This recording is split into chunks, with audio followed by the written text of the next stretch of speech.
सूर्य है, एक गगन है, एक है धरती माता। दया करो प्रभु एक बने सब, सबका एक हो नाता।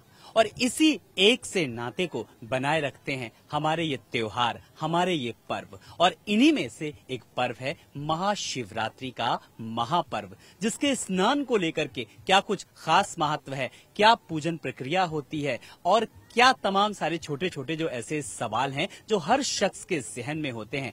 आज हम उन तमाम सारे सवालों के जवाब लेंगे जब हम संगम के किनारे हैं। बड़ा ही अद्भुत नजारा है। और इसी बीच हमारे साथ इस खास शो में धर्म के प्रचारक, सनातन धर्म को किस तरीके से प्रचारित कर रहे हैं, हमारे साथ राजीव तिवारी जी हैं। राजीव जी नमस्कार, बहुत बहुत आपका स्वागत। बहुत बहुत धन्यवाद आपका। महाशिवरात्रि पर्व की खूब सारी शुभकामनाएं आपको। जी तो शुभकामनाएं तो दे दी राजीव जी।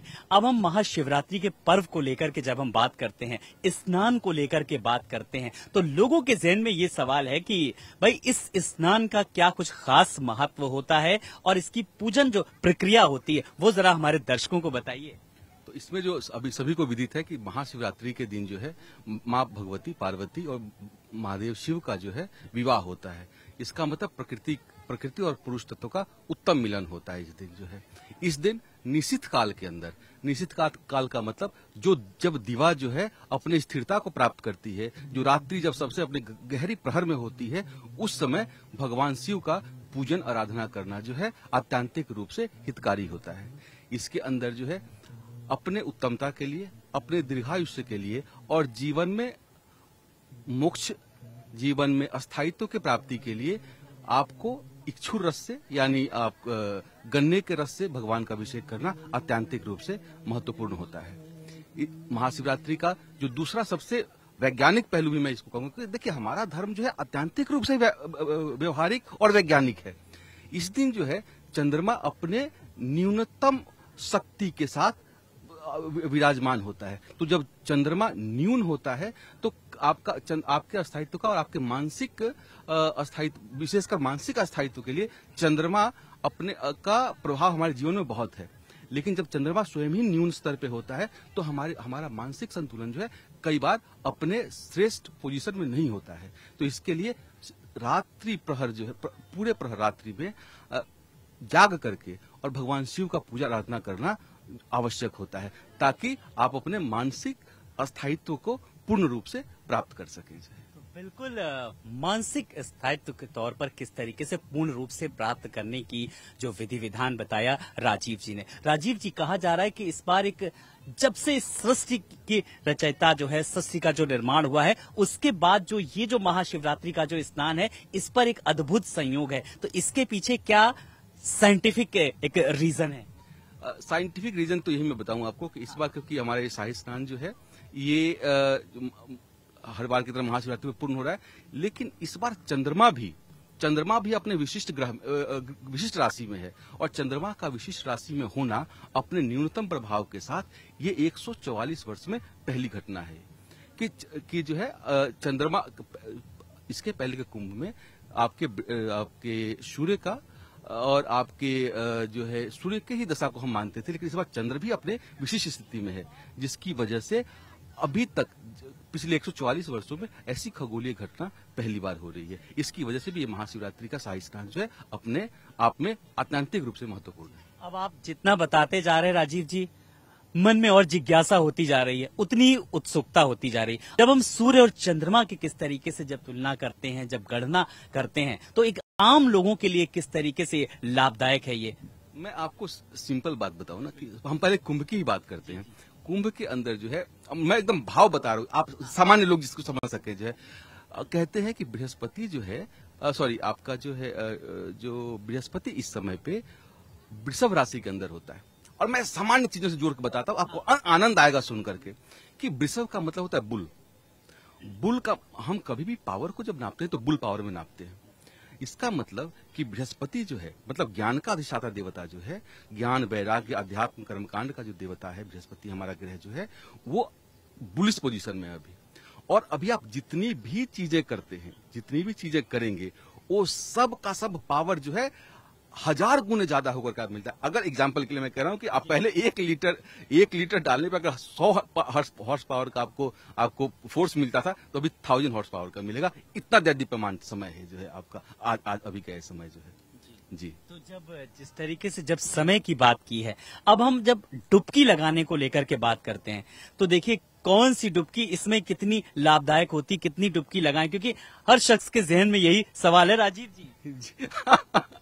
अच्छा, इसमें जो है मैं बताऊं आपको, ये आस्था का विषय है और इसमें कोई प्रमाणिक कोई गणना नहीं है, लेकिन क्योंकि हम इसको मानते हैं कि पंचभूत जो है, पंचभूत और हमारे पंचभूतों को किस तरीके से विशिष्टतम रूप से हम उसका इस डुबकी का पंचभूतों से हम कैसे लाभ ले सके। तो इस जैसे हमारे पंचभूत 5 हैं, आपको पता, क्षितिज, जल, गगन, पवन, समीर जो है 5 हमारे पंचभूत हैं। तो कहा जाता है कई जगह किंवदंतियों में कहें, मैंने पुराणों में कहीं नहीं पढ़ा इसके विषय में कोई प्रमाणिक चीज, लेकिन 5 बार आपके पंचभूतों के स्थायित्व के लिए, पंचभूतों को सुख देने के लिए 5 डुबकी जो है श्रेष्ठ माना गया है जी। तो देखिए, अब ये जो तमाम सारी जो भ्रांतियां थी, अब देखिए 5 डुबकी लगाएंगे तो आपको किस तरीके से पुण्य की प्राप्ति होगी, या यूं कहें कि महापुण्य की प्राप्ति होगी, जैसा कि राजीव जी ने भी बताया। राजीव जी, हम लोग इस वक्त देखिए कितना अद्भुत नजारा है, संगम का किनारा है और श्रद्धा, भक्ति और भावना का अपार संगम यहाँ पर देखा जा रहा है। हजारों की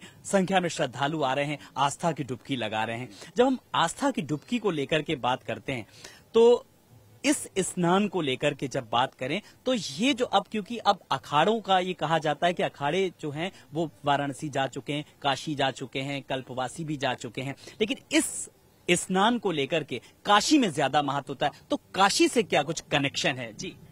ये सवाल आपने बहुत उत्तम पूछा है और ये सभी को पता होना चाहिए। बेसिकली काशी को सनातन धर्म की धूरी कहते हैं और मोक्ष की नगरी कहते हैं काशी को। काशी के अंदर जो सबसे बड़ी बात है, काशी में स्वयं भगवान शिव तारक मंत्र का दीक्षा देते हैं। जो आप अगर विशेष बात है जो आपका जो सवाल था कि सभी अखाड़े क्यों जा रहे हैं वहां पे, तो अखाड़ों का सबसे विशिष्ट बात यह है कि काशी में भगवान शिव स्वयं तारक मंत्र का मंत्र देते हैं अपने अघोरपंथी और जो नागा साधु हैं और वो तारक मंत्र लेने के लिए, अनादिकाल से तारक मंत्र लेने के लिए नागा और अघोर पंथ के अखाड़ों के लोग जो है काशी में जाते हैं, ताकि वो मोक्ष की तरफ आप अग्रसर हो सके और उनका संन्यास पूर्ण हो सके। जिस तरीके से आपने मूल मंत्र की बात की, तो कुछ ऐसा मंत्र, कोई ऐसा जाप जो अगर स्नान न कर पा रहा हो, और राजीव जी हमारे दर्शकों को बताएं कि वो स्नान ध्यान कर लें, वो जप तप कर लें, तो उतना ही पुण्य फल की प्राप्ति। मैं आपको कहूंगा ये तांत्रिक मंत्र है और इसको आपको प्रसारित नहीं करना चाहिए। कभी भी तंत्र के मंत्रों का प्रसारण नहीं होना चाहिए। कोई श्लोक, कोई ऐसा कुछ जो आप बताना चाहें? स्नान से लेकर के कोई ऐसे अभी श्लोक का स्मरण नहीं है जो स्नान में विशेष, लेकिन अष्टनायक श्लोक का पाठ जो है अवश्य करना चाहिए लोगों का भी। अष्टनायक जो अष्टनायक तीर्थ पाठ जो है वो अवश्य करना चाहिए लोगों को जो है। और अगर इस स्नान को लेकर के अगर बात करें, तो महाशिवरात्रि के स्नान को लेकर के किस तरीके से पूजा अर्चना करें? जैसे आपने डुबकी तो बता दी, देखिए 5 डुबकी लगा लें तो उतना ही पुण्य फल की प्राप्ति होगी। और क्या कुछ इसकी विधि विधान होती है जो आम लोग जो करें इसको? जी, सबसे बड़ी बात मैं आपको बताऊं कि मैं कई बार कई मीडिया में के लोगों को बता चुका हूं कि आपको ये समझना है पहले कि आखिर कुंभ में हम आए ही क्यों हैं। सबसे प्रधान बात, कुंभ क्यों आए, हजारों साल से हम क्यों आ रहे हैं। तब तो कभी मीडिया नहीं थी, कभी आप लोग नहीं थे, तभी अटक से कटक, कश्मीर से कन्याकुमारी तक के सभी लोग 12 वर्ष में इस युति पे, जब ऐसा युति बनता था तो लोग आते थे। इसका प्रमुख कारण है वो ये है कि अभी इस समय पे जो हमारे देवता हैं, जो हमारे पितर हैं, वो स्वतः ही यहाँ पे विराजमान होते हैं और ऐसे समय पे उनका आह्वान का आवश्यकता नहीं होता है। वंश की प्राप्ति इसीलिए कहा गया है कि हम अपने पितरों को, अपने पुरखों को हम लोग जो है उनके सूक्ष्म शरीर की पुष्टि के लिए उनका श्राद्ध तर्पण करें, ताकि उनके सूक्ष्म शरीर उससे संश्लेषित हो, उससे उनको ऊर्जा का प्राप्ति हो और उस ऊर्जा से वो अपने संतान की, अपने संतति पे कृपा कर सके और उनका संतान जो है, जिस तरीके से पूर्व में इस ब्रह्मांड का वो संचालन करते थे, उनका वंश भी उसी तरीके से उसका संचालन कर सके। इसलिए हम कुंभ में आते हैं और सभी लोगों को यहाँ आकर के अपना तीर्थ श्राद्ध करना चाहिए, अपने पितरों का तर्पण करना चाहिए, क्योंकि मूल काम यही है। यहाँ पे स्नान करना, इस पानी में डुबकी लगाना पूर्ण काम नहीं है। पूर्ण काम यह है कि यहाँ स्नान करने के बाद अपने पितरों को, अपने पुरखों को यहाँ पे तर्पण करें, तीर्थ श्राद्ध करें और उनके ऊर्जा को ओजस्वित करें, ताकि उसी ऊर्जा से वो आपका और इस ब्रह्मांड का, सकल ब्रह्मांड का वो सही से सक्रिय कराने में आपकी मदद कर सके। आप जो भी कार्य कर रहे हैं, उसमें आपके पितरों के आशीर्वाद के बगैर आप कुछ भी नहीं है और कुछ नहीं कर सकते।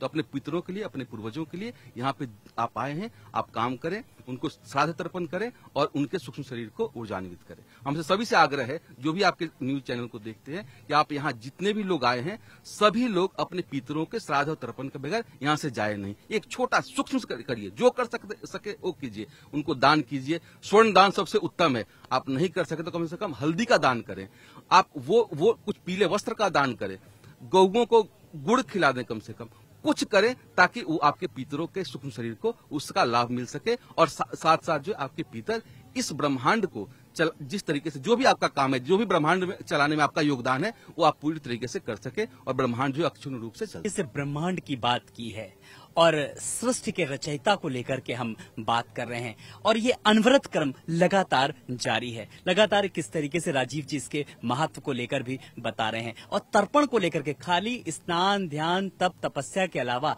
जब आप तर्पण की बात करते हैं, किस तरीके से अपने पितरों को, किस तरीके से जब आप खुश करते हैं, तो एक सकारात्मक ऊर्जा किस तरीके से मिलती है, और वही सकारात्मक ऊर्जा प्रयागराज से आने वाले लोग लेकर के जब जाते हैं, उसी से शायद हमारे देश का, हमारे समाज का, हमारे परिवार का कल्याण होगा। जब हम परिवार के कल्याण की बात करते हैं, समाज की बात करते हैं, सनातन संस्कृति की बात करते हैं, जब हम स्नान को लेकर के बात करते हैं, ध्यान की बात करते हैं, राजीव जी, एक बड़ा सवाल, जब हम स्नान, 6 स्नान बताए गए, जब पौष पूर्णिमा का स्नान हुआ, मकर संक्रांति का स्नान हुआ, मौनी अमावस्या का स्नान हुआ, उसके बाद बसंत पंचमी का हुआ, फिर माघी का हुआ, अब एक आखिरी स्नान, वो उसका जो महत्व है वो वाराणसी में है। तो ये प्रयागराज टू वाराणसी का एक बार जरा और हमारे दर्शकों को महत्व बताइए, ये कनेक्शन।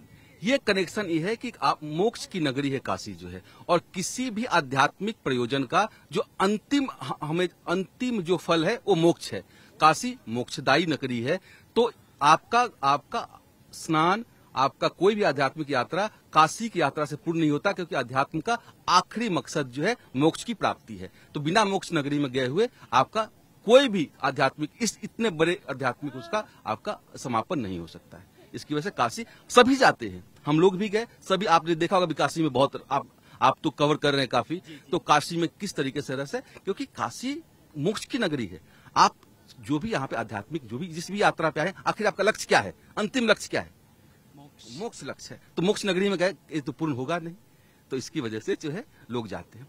आपने अभी मेरे से एक बात पूछी थी अभी आपके 20 में इंटरव्यू में, अपने धर्म को लेकर के। मैं बताऊं आपको इस धर्म की सुंदरता क्या है। हम कहते हैं धारयति वा धर्म, जो हम धारण करते हैं वो धर्म है।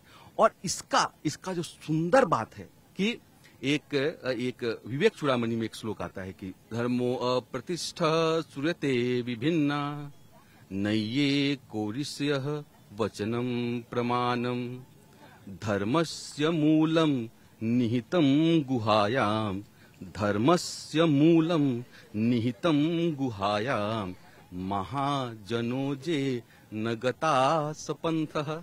इसका मतलब ये हुआ कि हम कहीं किसी एक ग्रंथ से, किसी ऋषि के कही हुई बातों से चलने वाले ये धर्म नहीं है ये, और ना ही कोई एक आदमी हमें कहीं चला रहा है। हमारे धर्म का हमारा जो धर्म है एक गुफा की तरह है। उसका अंत पाना तो बड़े बड़े ऋषियों, ब्रह्म ऋषियों के बस का भी नहीं है। तो इसका सबसे उत्तम रास्ता क्या है? तो जो आपके बड़े लोग, आपके कुल के बड़े, आपके समाज के बड़े, आपके धर्म के बड़े, आपके परिवार के बड़े, जिन लोगों ने जो बात कही है उसी पे चलो और आप धर्म के पराकाष्ठा को प्राप्त करोगे। बिल्कुल। अपने बड़ों के अनुभवों को अनुसरण करें, उनका आत्मसात करें।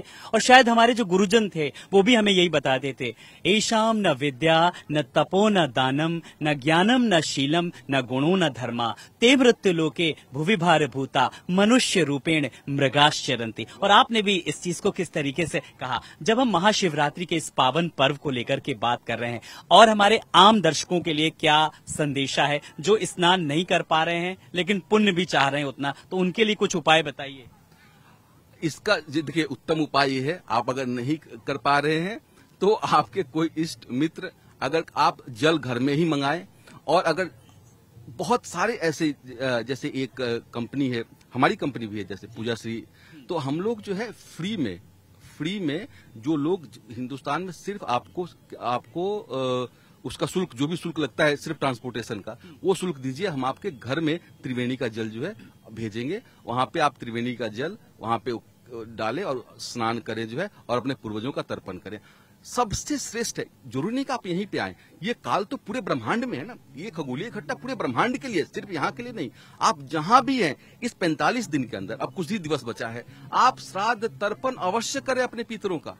आप सिर्फ और सिर्फ अपने पितरों का जितना कर सकते हैं, सिर्फ पितरों का श्राद्ध तर्पण दान कर्मकांड जो करें अपने पितरों के लिए करें, यही मैं एडवाइस करूंगा सभी लोगों को। जो क्योंकि हम संगम नगरी प्रयागराज में हैं, संगम के किनारे हैं, कितना दृश्य है उसको शायद हम और आप शायद शब्दों में बयां नहीं कर सकते हैं।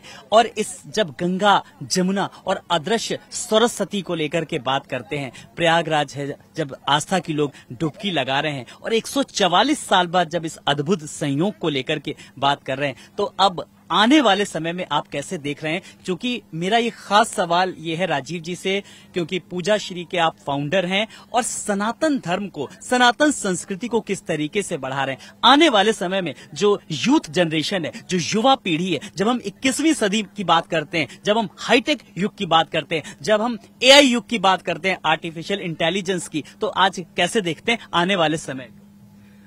मेरे दिल को छू लिया आपने। आपको पता है कि मैं किस तरीके से कर रहा हूं, क्या मेरा इसमें मैं अभी के समय को, अभी के युवा के एनर्जी को, और अभी जो उनके पास उपादान है, उपादान बोलूं तो मैं जो उनके हाथ में पावर है, उससे मेरा बहुत बहुत बहुत अनुराग है।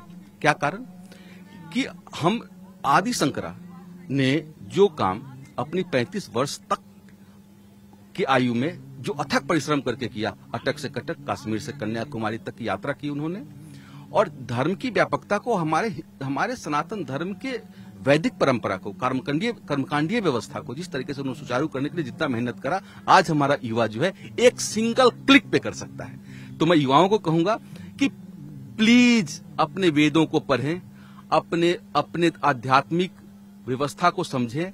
समझ आपको चूज करना है नहीं करना है, अगेन आपकी चॉइस है, लेकिन चॉइस करने के लिए आपको सबसे पहले उसको समझना पड़ेगा, उसके वैदिक प्रमाण को देखना पड़ेगा। देखने के बाद अगर आप उससे प्रभावित हो तो अपने प्रभाव के मुख्य बिंदुओं को आप पूरे दुनिया में उसको फैलाएं, अपने धर्म की अच्छी बातों को। इससे सिर्फ धर्म का कल्याण नहीं होगा, पूरे के पूरे चराचर जगत के सभी तरीके के जीवों का कल्याण होगा। जीवों के कल्याणार्थ में कहता हूं कि आप वेदों का पठन करें, कर्मकांड की व्यवस्थाओं को देखें, इसकी अच्छी बातों को आप जितना पहुंचा सके लोगों तक पहुंचाएं, और अपने देश को, अपने धर्म को मजबूत बनाएं। बस मैं इतना ही कहूंगा। चलते चलते महाशिवरात्रि के पावन पर्व पर क्या संदेशा।